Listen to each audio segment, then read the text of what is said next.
다니엘서는 예언과 지혜의 책입니다. 이 예언은 이 세상 역사 안에서 벌어지는 일들, 그리고 벌어진 일, 그리고 벌어질 일에 대해서 하나님께서 알려주시는 것입니다. 다니엘서에서의 지혜는 하나님께서 꿈이나 환상을 통해서 알려주시는 바를 따라 세계 역사의 흐름, 통치권의 변화를 제대로 깨닫는 것을 의미합니다. 2장 21절에 보면 하나님은 때와 계절을 바꾸시며 왕들을 폐하시고 왕들을 세우시기도 하신다 말씀하십니다. 하나님이 하시는 것을 알려주셔야 우리가 알 수 있는 이런 지혜는 사람에게서 비롯되는 것이 아니고 하나님께 받는다고 다니엘서 2장 21절에서 말씀해 주십니다. 지혜자에게는 지혜를 주시고 총명한 자에게 지식을 주신다고 말씀하십니다. 그리고 이 예언은 하나님이 알려주셔야 알 수 있는 은밀한 것이다. 2장 30절 말씀하십니다. 다니엘이 이렇게 고백합니다. 내게 이 은밀한 것을 나타내심은, 이 비밀을 나에게 알려주심은, 이 예언을 나에게 알려주심은 내 지혜가 모든 사람보다 낮기 때문이 아니라 오직 그 해석을 왕에게 알려서 왕이 마음으로 생각하던 것을 왕에게 알려주려 하심이니이다. 왕이 마음으로 생각을 했는데 정확하게 모르는 것을 왕에게 확실하게 알려주려고 하나님이 이 비밀한 것을 나에게 알려주셨다. 그것은 내 지혜가 아니고 하나님이 나타내 주신 것이다 하는 것입니다. 우리는 예수님을 닮아가야 되고 하나님 형상을 회복해서 하나님을 닮아가야 되는데 하나님처럼 된다고 해서 하나님이 되는 것이 아니고 하나님을 반영하는 사람이 된다는 것입니다. 하나님의 빛을 비추는 사람이 된다는 것입니다. 나타나는 것입니다. 하나님이 나타내 주시는 지혜로 살게 되시기를 바랍니다. 그래서 이 지혜는 성령께서 주시는 것이고 기도를 통해서 주어지는 것입니다. 다니엘은 지혜의 사람이었고 성령의 사람이었고 기도의 사람이었습니다. 다니엘과 같은 지혜의 사람이 되시기 바랍니다. 성령의 사람이 되시기 바랍니다. 기도의 사람이 되시기 바랍니다. 이 다니엘의 지혜는 하나님께 받은 것입니다. 환상과 비전과 꿈으로 주셨습니다. 다니엘은 꿈의 사람이고 비전의 사람이 되었습니다. 2장 19절 이에 이 은밀한 것이 밤에 환상으로 다니엘에게 나타나 보임에 다니엘이 하늘에 계신 하나님을 찬송하니라. 하나님이 보여주고 다니엘은 하나님을 찬송했습니다. 다니엘이 이렇게 찬송합니다. 영원부터 영원까지 하나님의 이름을 찬송할 것은 지혜와 능력이 그에게 있음이로다. 할렐루야. 하나님이 보여주시면 영원부터 영원까지 지혜와 능력은 하나님께 있습니다. 이렇게 찬송하면 됩니다. 지혜와 능력은 하나님께 있습니다. 그런데 그 하나님의 지혜와 통찰력을 하나님이 다니엘에게 나타내 주셨다는 것입니다. 다니엘을 통해서 보여주신다는 것입니다. 내게 가르치며 내게 말하여 이르되 다니엘아 내가 이제 너에게 지혜와 총명을 주려고 왔다. 9장 22절 오늘 말씀입니다. 그가 나에게 와서 설명해 주었다. 세번역. 다니엘아 내가 이제 너에게 지혜와 통찰력을 주려고 한다. 안 그래도 지혜 사람한테 와가지고 더 해주시는 것인데 지혜와 통찰력을 주십니다. NIV 성경 보면 통찰력, 인사이트를 줍니다. 그리고 지혜, 언더스탠딩, 이해력을 주신다는 것입니다. 뭐를 읽으면, 뭐를 보면 이해가 잘 된다. 이거는 하나님이 주셨다는 것이고, 통찰력, 간파력, 견식, 식견이 생겼다는 것은 하나님이 주셨다는 것입니다. 우리가 하나님의 사람이고 성령께서 함께 하시기 때문에 우리에게 지혜와 총명, 지혜와 통찰력, 통찰하고 간파하고 분별하고 이해할 수 있는 힘을 성령께서 주셨다는 것입니다. 다니엘처럼 지혜와 통찰력, 이해력과 통찰력을 받게 되시기를 바랍니다. 어떤 사람들은 하나님이 알려주셔도 자기 마음대로 해석하는 사람들이 있어요. 통찰력이 없는 거예요. 이해력이 없는 거예요. 보기는 보아도 보지 못하고 못 본 사람이라 다를 바가 없다는 거죠. 알기는 알아도 알질 못하는 거예요. 알려줘도 모르는 사람이랑 다를 바가 없다는 거죠. 하나님이 알려주셔도 자기 맘대로 해석하는 사람들이 되지 않게 되시기를 바랍니다. 하나님을 알고 하나님의 뜻을 알고 하나님께서 보여주시는 그대로 적절한 해석을 할 수 있게 되시기를 축복합니다. 그래서 그런 다니엘의 지혜는 하나님께 받은 거기 때문에 누가 보더라도 다니엘의 지혜는 신들의 지혜와 같다는 평가를 받게 됩니다. 당연하죠. 하나님께 받은 지혜이기 때문에 다니엘의 지혜가 아니고 다니엘의 지혜는 신들의 지혜와 같다는 말을 듣게 되어 있는 거예요. 5장 11절 왕의 나라에 거룩한 신들의 영이 있는 사람이 있으니 곧 왕의 부친 때에 있던 자로서 명철과 총명과 지혜가 신들의 지혜와 같은 자니이다. 왕의 부친 느부갓네살 왕이 그를 세워 박수와 술객과 갈대아 술사와 점쟁이들의 어른을 삼으셨으니 고문으로 삼았다. 박수와 술객과 갈대아 술사와 점쟁이들이 다 가가지고 다니엘한테 가가지고 점검을 받았다. 이게 맞습니까? 확인을 받고 다니엘이 맞아 하면 그때 그 얘기를 다른 사람들에게 했다.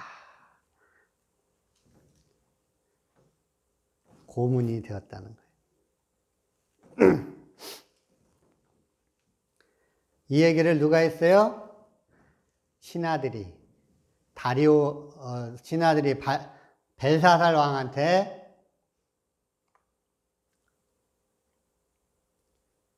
느부갓네살, 벨사살이 아니고 벨사살 맞죠.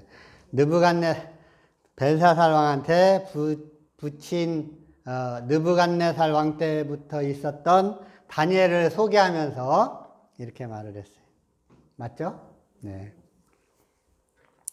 제가 어제 조금 잤더니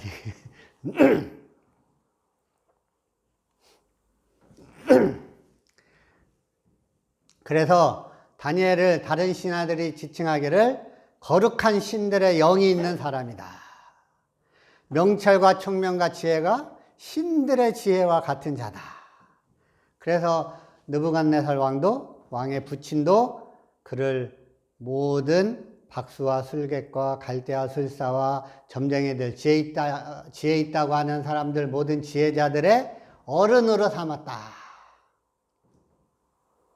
라고 신하가 그렇게 평가를 합니다. 하나님의 지혜를 직접 받았으니 그 지혜가 하나님의 지혜와 다를 이유가 없는 거죠. 하나님께 받은 지혜를 그대로 자기가 가감하지 않고 거기다 자기 생각을 섞지 않고 자기 잘못된 해석을 덧붙이지 않고 그대로 하나님의 지혜를 그대로 전하는 통로 역할을 했기 때문에 같을 수밖에 없는 거예요. 하나님의 지혜가 그대로 나오는 확실한 통로가 되기를 바랍니다. 그러면 사람의 지혜가 아니고 하나님의 지혜로 살게 되고 다른 사람들이 우리를 보면서 저 사람의 지혜는 사람의 지혜가 아니야. 하나님의 지혜일 수밖에 없어. 라고 인정하고 다른 사람들에게 그렇게 소개하는 다니엘처럼 되시기를 바랍니다. 거룩한 신들의 영이 그 안에 있다. 4장 8절에도 그렇게 말합니다. 아까는 5장 11절에 소개할 때 그랬고 4장 8절에 다니엘이 느부갓네살 앞에 들어왔을 때 느부갓네살이 이렇게 말합니다. 그 후에 다니엘이 내 앞에 들어왔는데 다니엘 그는 내 신의 이름을 따라 벨드사살이라고 이름했는데 그의 안에는 거룩한 신들의 영이 있는 자다. 느부갓네살이 다니엘을 이렇게 평가했어요. 그의 안에는 다니엘은 그 안에 거룩한 신들의 영이 있다.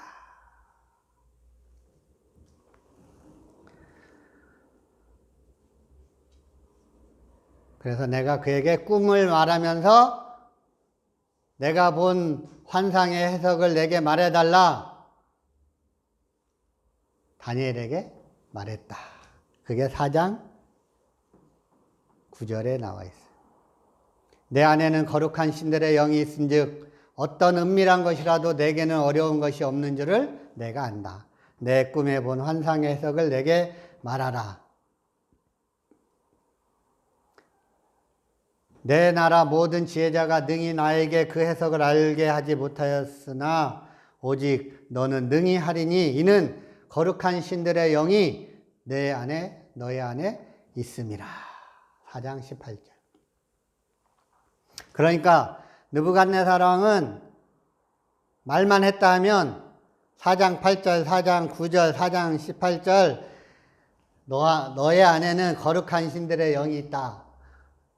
나는 그것을 알고 있다. 너는 능히 해석을 해줄 수 있다. 왜냐하면 거룩한 신들의 영이 내 안에 있기 때문이다. 3번이나 반복한 거예요. 다니엘만 보면 뭐가 떠올라요? 그 안에 있는 거룩한 신들의 영이 있음이 떠오르는 거예요. 그러니까 우리를 보면 뭐가 떠올라요? 성령님이, 저 사람 안에는 성령님이 꽉 차 있어요. 저 사람의 지혜는 신들의 지혜야. 이런 통로가 되시기를 축복합니다. 그 비결은 어디에 있을까요? 기도의 사랑이라는 거예요. 그렇게 느부갓네살 왕은 다니엘 안에 거룩한 신들의 영, 성령님이 있음을 고백합니다. 자기를 비우고 성령님으로 채우고 있으면 그런 확실한 통로가 되는 거예요. 깨끗한 통로가 되는 거예요. 뒤섞이지 않고 짬뽕되지 않고 있는 그대로 하나님이 역사하실 수 있는 통로. 기도의 사람, 성령의 사람, 지혜의 사람, 다니엘이 되시기를 축복합니다. 그래서 느부갓네살 다음 벨사살 왕 때 벨사살 왕의 태우가 다니엘을 가리켜 그렇게 말한 거예요. 벨사살 왕한테 다니엘을 소개하면서 벨사살 왕의 태우가 이렇게 말했어요. 5장 11절 왕의 나라에 거룩한 신들의 영이 있는 사람이 있다. 그는 왕의 부친 때 있는 자인데 명철과 총명과 지혜가 신들의 지혜와 같은 자. 왕의 부친 느부갓네살 왕이 그를 세워서 박수와 술객과 갈대아 술사와 점쟁이의 어른을 삼았다. 벨사살 왕의 태후가 말한 거예요. 어머니가. 벨사살 왕의 태후, 느부갓네살 왕뿐만 아니라 느부갓네살 왕의 부인도 아들에게 다니엘을 추천하면서 다니엘이 거룩한 신들의 영, 성령님이 함께하는 사람이라는 것을 동일하게 인정하고 있습니다. 벨사살 왕도 5장 11절에 이렇게 말합니다. 내가 너에 대해서 들었다. 내 안에 신들의 영이 있으므로 내가 명철과 총명과 비상한 지혜가 있다 하도다. 벨사살 왕은 태후에게 들은 대로 다니엘에게 신들의 영이 있음을 들었다고 말을 전하며 다니엘에게 물어봅니다. 누가 보더라도 그렇게 성령의 사람임을 인정받으며 살게 되시기를 축복합니다. 다니엘은 예수님의 고난과 부활을 상징하는 인물입니다. 고난뿐만 아니고 예수님의 영광스러운 부활도 상징을 합니다. 그래서 다니엘서에서 나오는 다니엘은 인간 같지 않은, 잘못한 것이 하나도 기록되어 있지 않고 완벽한, 우리와 성정이 달라 보이는 그런 모습만 적혀 있습니다. 예수님을 상징하는 인물로 마치 위인전을 쓰듯이 그렇게 이스라엘의 암울한 시대에 이스라엘에게 주는 희망의 메시지로 쓰여졌기 때문에 잘못이 없었겠어요? 인간적인 허물이 없었겠어요? 있었지만 그것은 아무 의미가 없으니까 그런 거 말고 예수님을 상징하는 모습으로 그려진 거예요. 왜냐하면 다니엘에 대한 다큐멘터리가 아니잖아요. 다니엘을 통해서, 그의 삶을 통해서 예수님의 고난과 부활을 그려주는, 메시아를 그려주는 모습을 적어준 거예요. 우리에게 필요한 내용만.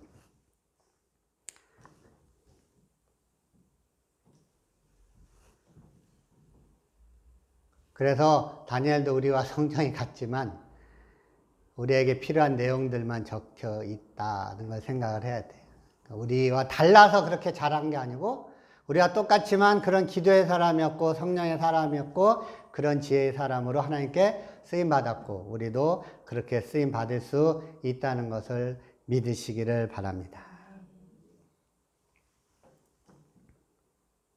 다니엘은 원래 일찍부터 하나님 앞에 헌신한 분이었고 흠이 별로 없고 존경할 만한 분이었습니다.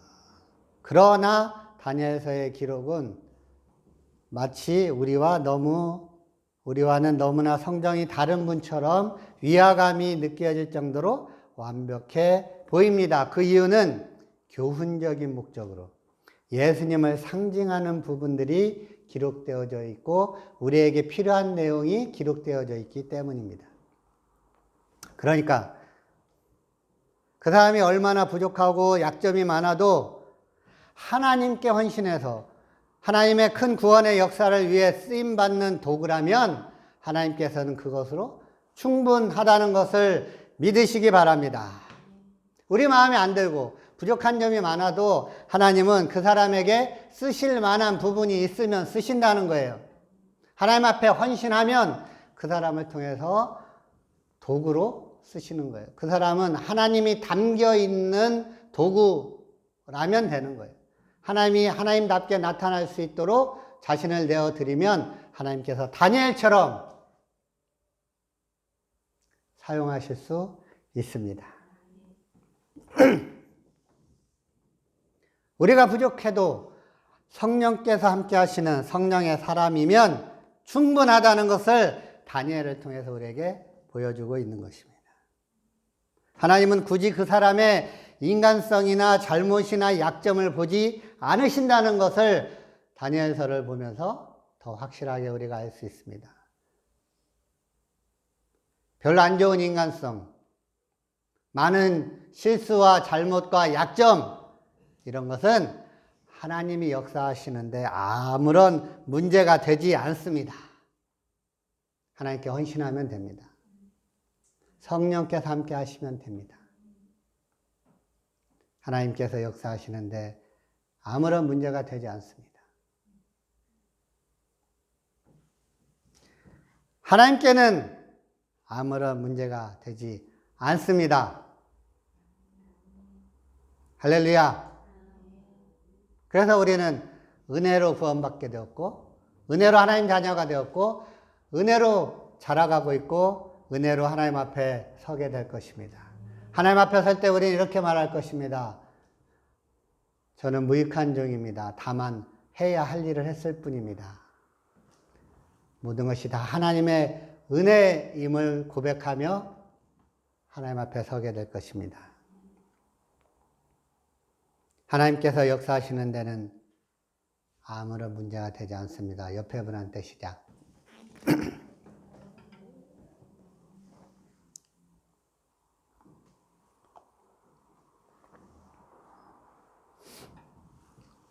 다니엘을 통해서 위로받으시기 바랍니다.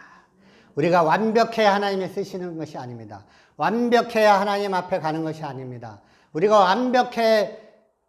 완벽해야 결점이 없어야 약점이 없어야 우리가 완전한 구원을 받는 것이 아닙니다. 하나님의 전적인 은혜임을 고백할 때 우리는 완전한 모습으로 하나님 앞에 서게 될 것입니다. 그리고 그렇게 다니엘은 예수님의 모델이 되었습니다. 진정한 지혜와 성령과 기도의 사람은 예수님이시기 때문에 그렇습니다. 예수님 안에서 우리는 예수님처럼 살게 됩니다. 예수님께서 모든 것을 다 완성하셨기 때문입니다. 예수님의 탄생부터 예수님의 사역을 모두 책임지셨던 분이 성령님이십니다. 성령께서 예수님을 인도하시고 권능을 주셨고 예수님이 기적을 행하도록 성령께서 도와주셨습니다. 그 성령께서 우리와 함께 하십니다. 그 성령은 예수님과 함께 하셨던 성령님은 지금도 동일하신 분이십니다.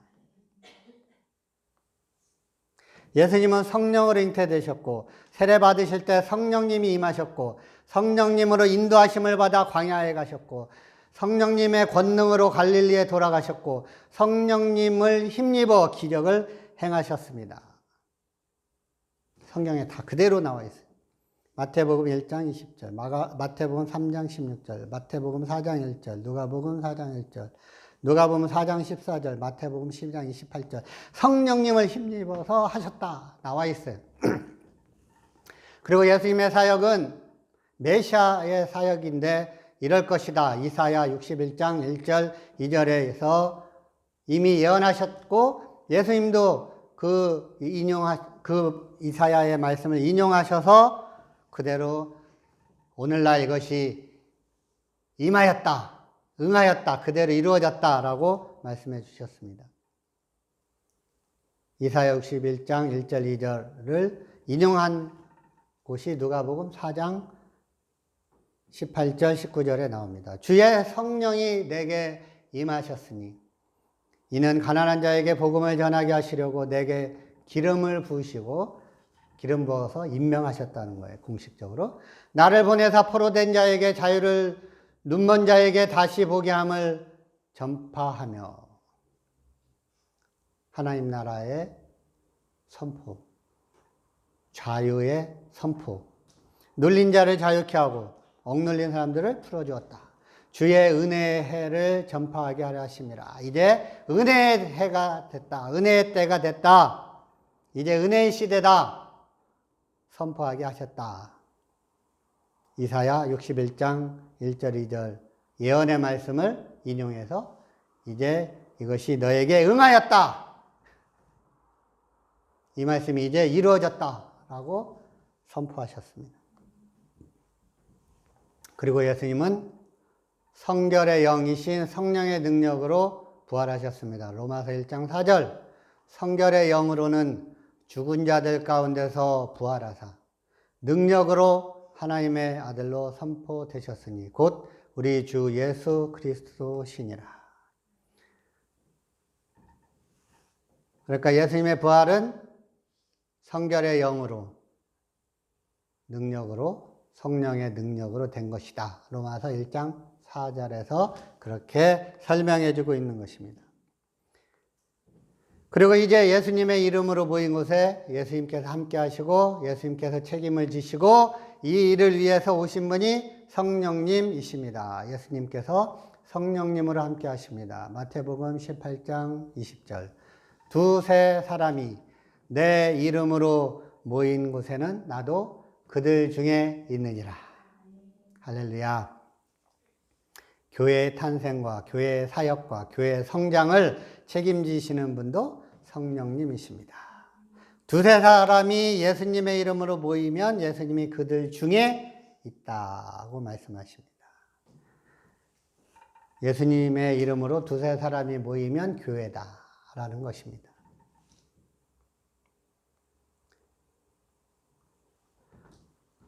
성령님이 함께 하시면 거듭나게 됩니다. 물과 성령으로 다시 태어나야 하나님 나라에 들어갈 수 있다. 요한복음 3장 5절에 말씀하십니다. 또한 그렇게 물로 세례를 받듯이 성령으로 세례를 받으면 한 몸이 된다. 교회의 지체가 된다. 예수님의 몸이 된다. 고린도전서 12장 13절에 유대인이나 헬라인이나 종이나 자유인이나 모두가 다 한 성령으로 세례를 받아 한 몸이 되었다라고 선포하고 있습니다. 성령으로 세례를 받으면 다 하나님의 자녀가 된다는 거죠. 이방인이나 유대인이나 할 것 없이, 종이나 자유인이나 할 것 없이 성령으로 물세례를 받듯이 성령으로 세례를 받으면 한 몸이 되고 다 한 성령을 마시게 된다. 성령을 마신다. 세례를 받고 성령을 마시게 된다는 것입니다. 그리고 우리가 하나님의 자녀임을 성령께서 증거해 주십니다. 로마서 8장 16절. 성령이 친히 우리 영과 더불어 우리가 하나님의 자녀인 것을 증언하시나니. 나중에 하나님 앞에 서야 하나님 자녀이구나 확신되는 것이 아니고 오늘 함께 하시는 성령님이 계시면 성령께서 내가 하나님의 자녀인 것을 우리 영과 더불어서 친히 성령께서 증언해 주신다. 보증해 주신다. 보장해 주신다. 성령께서 대변해 주신다. 변호해 주신다는 것입니다. 구원을 주시고 구원의 확신을 주시고 성령께서 우리 영과 더불어 증거해 주시고 변호해 주시고 다른 사람들에게 얘는 하나님 자녀야 건들지 마 라고 대신 말해 주시고 대신 싸워 주시고 대신 우리를 대변해 주십니다. 그분이 성령님이십니다. 고린도전서 2장 13절 우리가 이것을 말하거니와 사람의 지혜가 가르친 말로 아니하고 오직 성령께서 가르치신 것으로 하니 영적인 일은 영적인 것으로 분별하느니라. 성령님께서 가르쳐 주시지 않으면 우리가 영적인 것을 분별할 수 없어요.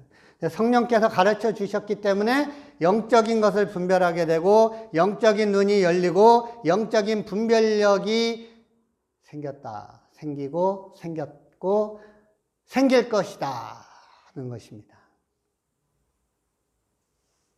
그리고 성령께서 하나님이 은혜로 주신 것들을 알게 해주십니다. 고린도전서 2장 9절, 11절, 9절부터 12절까지 보면 10절에 오직 하나님의 성령이 이것을 우리에게 보여주셨다. 하나님의 성령만이 우리에게 보여주실 수 있고 보여주고 계셔요. 다른 영은 없어요.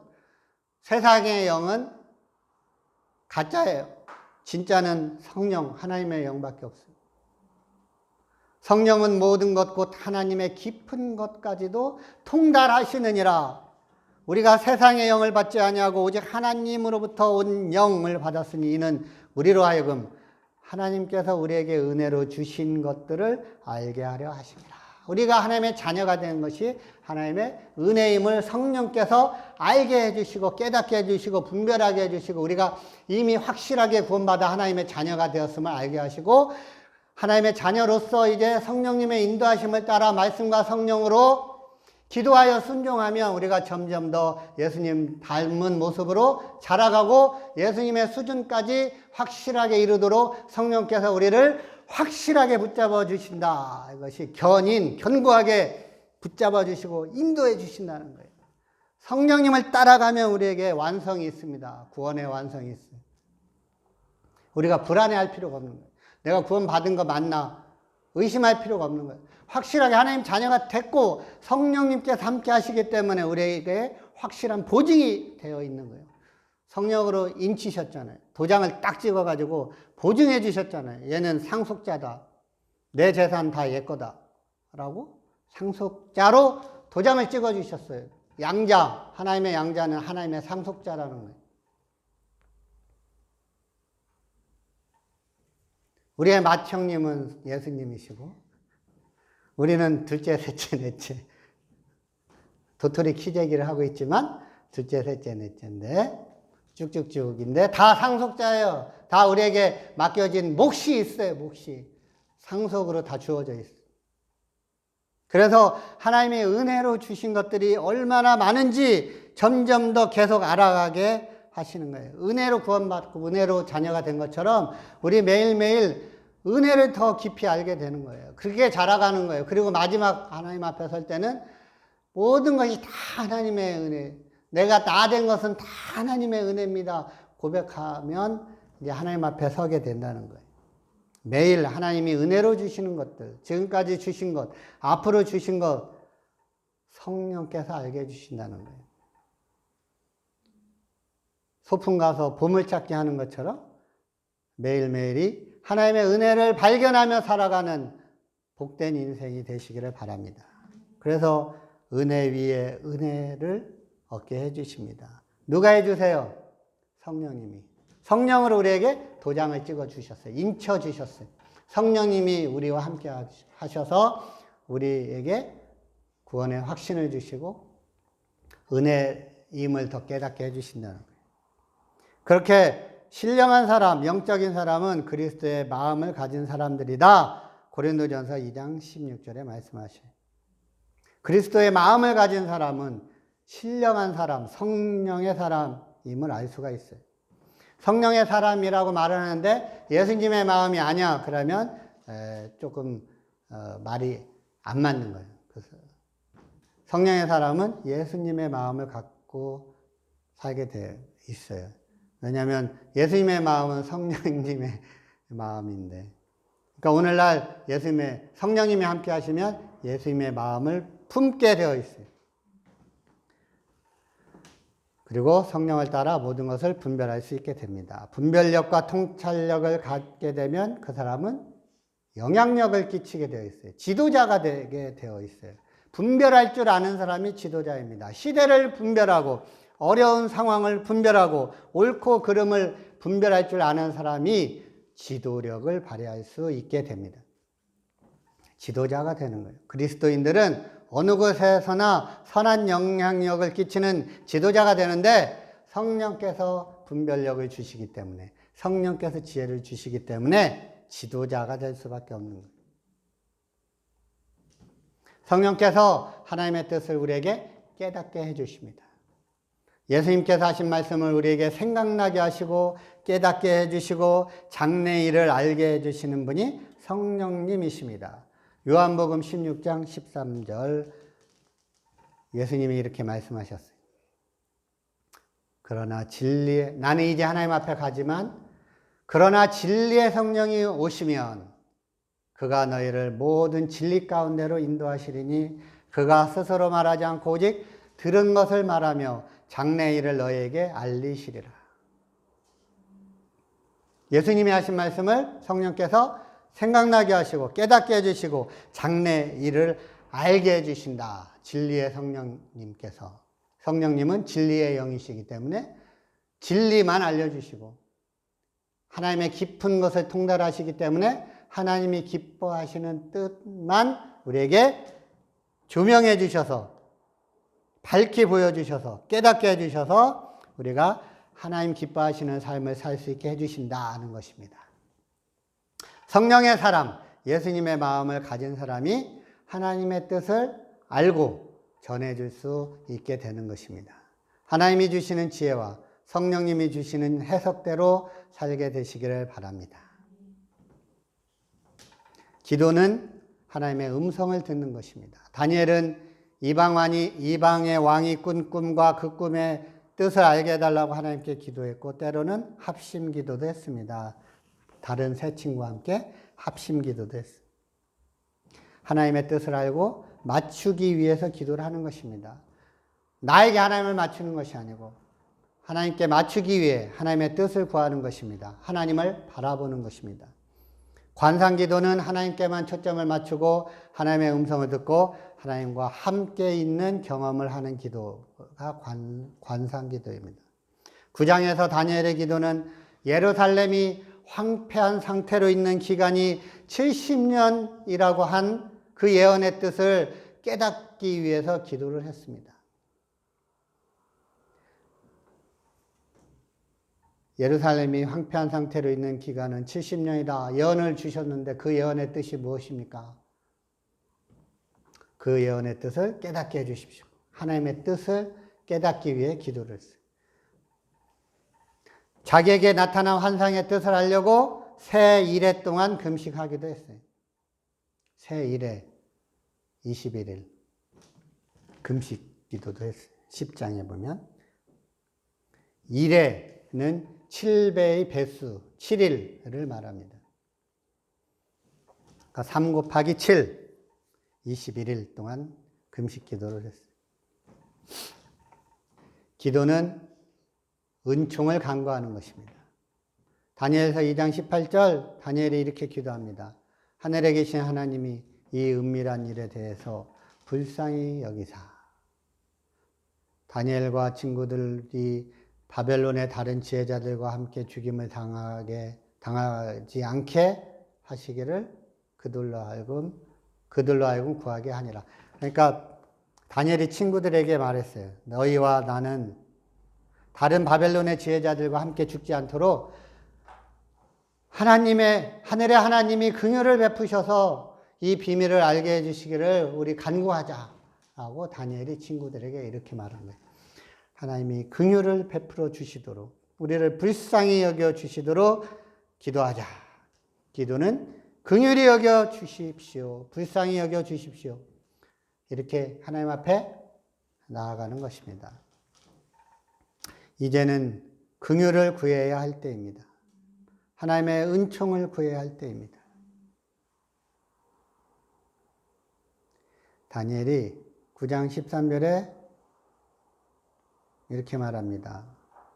모세의 율법에 기록된 대로 이 모든 재앙이 우리에게 미쳤습니다. 그런데 아직도 우리는 죄의 길에서 돌아서지 않았습니다. 하나님의 진리를 따라 살지 않았습니다. 이렇게 우리는 우리 하나님께 은혜를 구하려 하지 않았습니다. 우리 하나님의 얼굴을 기쁘게 하지 아니하였습니다. 이제는 우리 하나님께 은혜를 구해야 합니다. 우리 하나님께 은총을 구해야 합니다. 이제는 우리 하나님의 얼굴을 기쁘게 해야 합니다. 우리의 죄악을 떠나고 우리 주님의 진리를 깨달아 우리 하나님의 얼굴을 기쁘게 해야 합니다. 다니엘 9장 13절. 이런 결단과 이런 기도의 사람이 되시기를 바랍니다. 그래서 다니엘은 하나님께 크게 은총을 입은 사람이 되었습니다.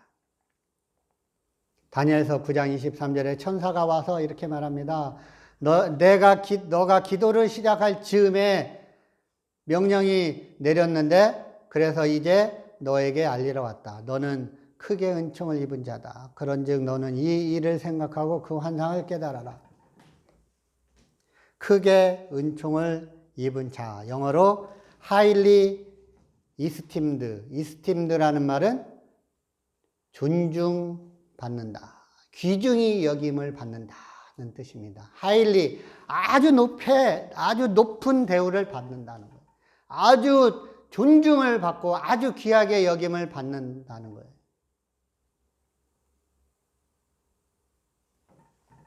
누구한테? 하나님한테. 세번역 성경. 너가 간구하자마자 곧 응답이 있었다. 그 응답을 이제 내가 너에게 알려주려고 왔다. 너가 크게 사랑을 받고 있기 때문이다. 너가 크게 존중받고 크게 귀중히 여김을 받기 때문에 너가 간구하자마자 바로 응답이 있었고 그 응답을 알려주려고 내가 직접 천사장이 직접 너에게 왔다. 너가 크게 사랑을 받고 너가 크게 대우를 받고 너가 크게 아주 귀중히 여김을 받는 사람이기 때문이다. 천사장이 와가지고 딱 인정을 해주는 거예요. 가만히 보면 부러워하는 거예요. 하나님이 엄청 존중해주고 엄청 귀하게 여기고 엄청 존중해주고 기도만 했다 하면 바로 응답을 주시고 너는 그렇게 하일리 이스팀드 사람이야. 아주 높은 존중을 받고 높은 대우를 받고 높은 귀중히 여김을 받는 사람이야. 입만 열면 바로 해주신다는 거예요. 그런 사람이 되시기 바랍니다. 그러니까 온 마음을 다해서 긍휼을 간구하면 그런 하나님의 은총이 있습니다. 온 마음을 다하여 주님께 간구하니 주님 약속대로 주님 말씀대로 내게 은혜를 베풀어 주십시오. 기도하면 됩니다. 다니엘은 은총을 간구함으로 하나님에게 크신 은총을 받은 사람이 되었습니다. 은총을 입은 사람. 원래는 자격이 없는데 은총으로 옷을 탁 입혀줬어요. 누가 보더라도 저 사람의 옷은 은총이야. 은총만 보여. 우리는 예수님의 피로 씻음을 받아서 예수님으로 보혈로 덮어주셔서 누가 보더라도 우리는 예수님의 보혈만 보여. 예수님의 피만 보여. 예수님의 은총만 보이는 사람들이.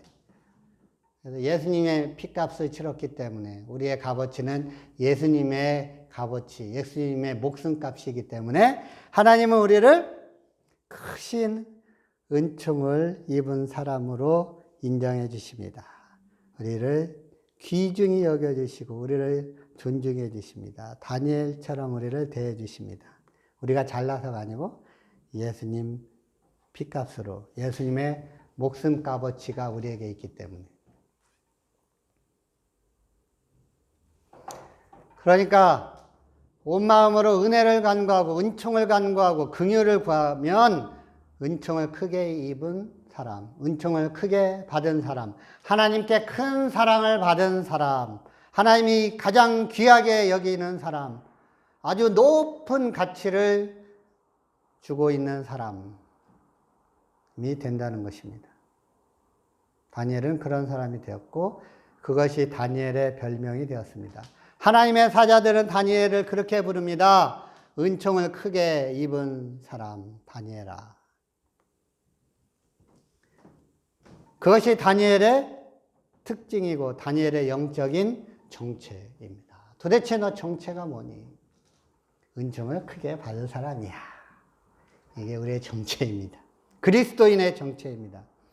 언제나 하나님께 긍휼을 구하여 은총을 크게 입은 사람, 하나님께 큰 사랑을 받은 사람이 되시기를 바랍니다.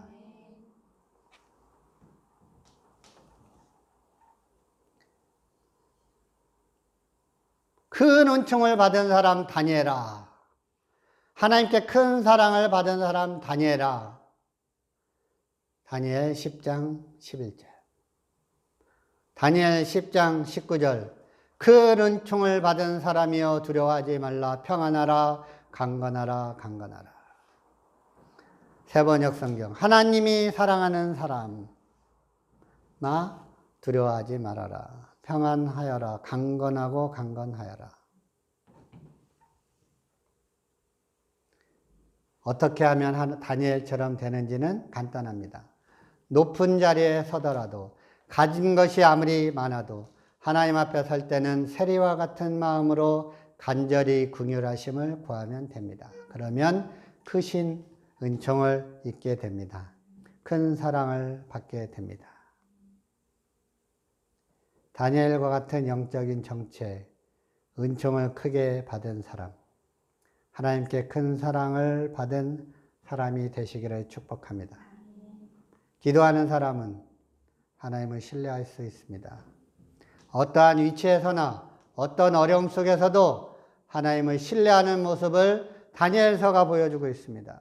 다니엘은 이방 왕 외에 다른 신에게 기도하면 죽임을 당한다는 왕의 명을 알고도 늘 하던 대로 기도했습니다.